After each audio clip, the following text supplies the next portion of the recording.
Chapter 9 of The Car. The smell awakened him, stole in over the door of the cat, slid sideways and into his nose, and prompted a signal from his brain. Food. Food cooking. Good food cooking. Terry opened his eyes and found that he'd been sleeping with his head sideways over the seat, his mouth open. His neck was so stiff he couldn't straighten his head for a moment, and he wiped drool from his chin. Class, he thought. I've got real class. He had forgotten Waylon until his head popped up over the side of the car. Morning. You ready to eat? That was the smell. Waylon was cooking. I have to pee, Terry said. Big time. Grab a bush. Terry went to a nearby stand of willow, waited while a car passed before finishing, then came back to the car. You sleep good? I think so. My neck is still bent. After a while, you learn to keep your head straight. Terry came around the rear end of the cat and stopped. There was what seemed to be a kitchen on the ground by the car door. Waylon had spread a small red and white checkered tablecloth and set it with two plastic cups, 2 metal plates, both dented but clean, and 2 forks and 2 knives. Off to the side, a small camp stove with an external red aluminum tank was cooking quietly. On top of the stove was a 1-gallon aluminum pot, also beat up but clean. And something in the pot was cooking with a smell that made Terry's mouth water. He suddenly remembered that he hadn't had a proper cooked meal in over a week, just bits of junk food while he worked on the cat. Next to the pot, but on the ground, was a small coffee pot, also steaming. What is it? In the small pot or the big one? The big one. Waylon smiled. Beef stroganoff. What's that? Beef and sour cream over noodles. Or it's supposed to be. I kind of make my own from a recipe I learned in Vietnam. What kind of recipe? It's a can of beef stew on top of noodles with water and 2 tablespoons of non-dairy creamer mixed in. Sit down and have some coffee. That's in the other pot. I'm sorry there aren't any napkins. Right. Terry squatted. It ruins the whole thing not having napkins. I don't, he started to say, drink coffee. But then again, I don't build cars or take off across the country either. It might be time to try something new. It might be time to try everything new. Besides, the smell of the coffee seemed to make his mouth water as much as the beef stroganoff. Waylon poured coffee into both cups. It had cooled somewhat, but was still hot enough to burn Terry's mouth when he took a sip. It tasted bitter. Is there sugar? He asked. Waylon shook his head. Ruins it. Coffee has to be taken black, or not at all. Terry nodded, but said nothing. Waylon used a large spoon to ladle food from the pot onto the plates. Eat up. We're wasting daylight. Terry took a bite and found it to be hot as well, as delicious. So good he kept trying to eat it hot, wiggling his tongue. Waylon let his cool, then ate carefully, chewing each bite slowly, looking at the trees, the birds that flew past. Terry finally got it all down and leaned back, belched. That was incredible. Where'd you get it? From my pack. I live in the pack. But a tablecloth and 2 plates? Waylon cleaned his plate carefully, using a clump of grass. It isn't necessary to be a savage just because you aren't in a building.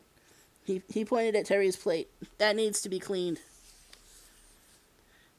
Terry nodded and used another clump of grass to clean his plate and fork. We'll use hot water on the plates when we stop for gas. Waylon put the eating equipment away, carefully fitting the pans and cups inside the cooking pot, then folding the tablecloth and placing it gently in the pack.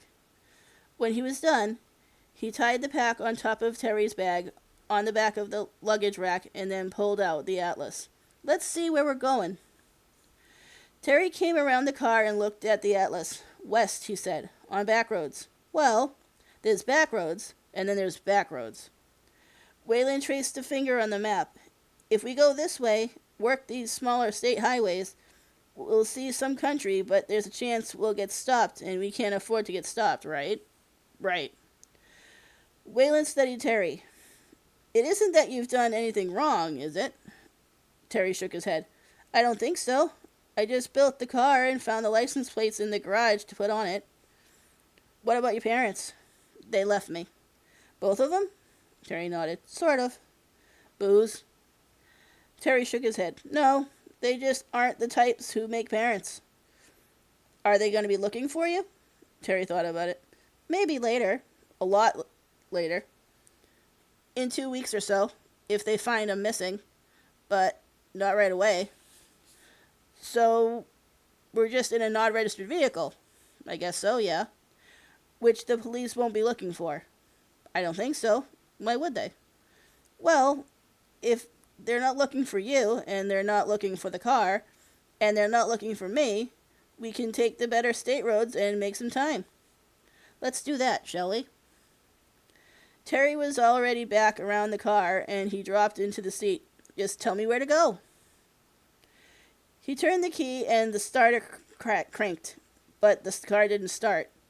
He let it grind for a while, until the battery seemed to be wearing down, then stopped. I don't know what's wrong. It cooled last night. She needs a little choke. Just a minute. Wayland opened the hood and propped it on the rod braces, fumbled with the air cleaner on top of the carburetor, and removed it. Ah, here. The choke isn't even hooked up. He worked the choke manually, held it closed. Try it now. Terry cranked the cat again, and it turned twice before firing off with a healthy roar. Wayland smiled. Let the engine warm before opening the choke and putting the air cleaner back on. He closed the hood and climbed into the car, holding his guitar in his lap again, and away we go. Terry made a mental note to fix up some kind of choke system, moved back onto the small highway, and headed west. They drove steadily until almost 11 in the morning, then stopped for gas and to wash the breakfast dishes, and buy more food because they'd used all the food in Wayland's pack. Wayland paid for everything, gas, food, a reserve quart of oil, though it didn't seem they'd need it because the cat wasn't using any. You don't have to pay for everything, Terry said as they left the station. I have some money. I'll buy. It's your car. You're driving. Terry nodded. And the truth was, for the first time in his life, he really was driving. He had been working at it since he'd started the day before, working at driving. And he had seemed to be doing it. The car moved forward, backwards. He went fast, slow. He steered. But through the morning, he started to learn how to drive. When they came to a corner on the narrow road, and there were many of them, he didn't just herd the car around the curve. He cornered it, deaccelerating on the way into the curve, keeping the nose of the cat on the inside, shifting down. If it was a sharp curve, that slowed the car so the technometer dropped below 2600 or so RPM, then powering out of the turn by accelerating until the next turn. He had read Hot Rod's books and car magazines since he was 9 years old. He read about these things, but didn't understand them fully until now. And they seemed to come to him naturally, as if he had been doing them all his life.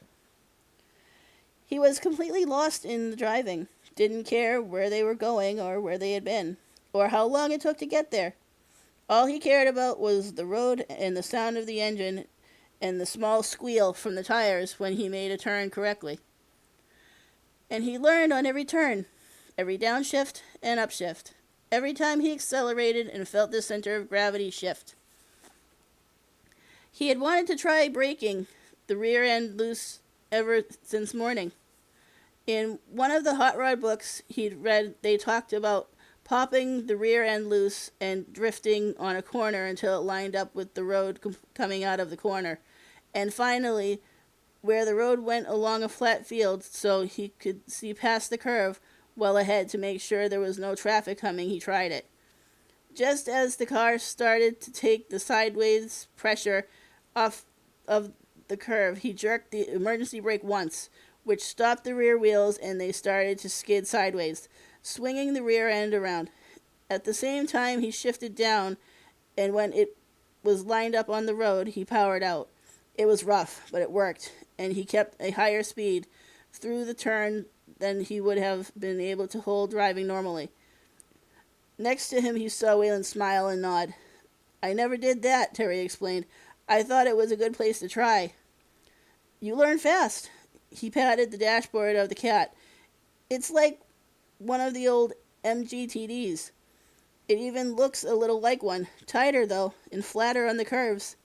People have lost this. Lost what? How to drive, the art of driving. Now they get in technological monsters and barf around. They don't know how to drive, just be driven. Terry nodded, though he didn't quite understand in what way Waylon meant there was a difference between driving and being driven. He was going to ask, or at least talk more, opened his mouth but to say something, when a dark shadow seemed to cover him from the side and the world blew up. And that's the end of chapter 9.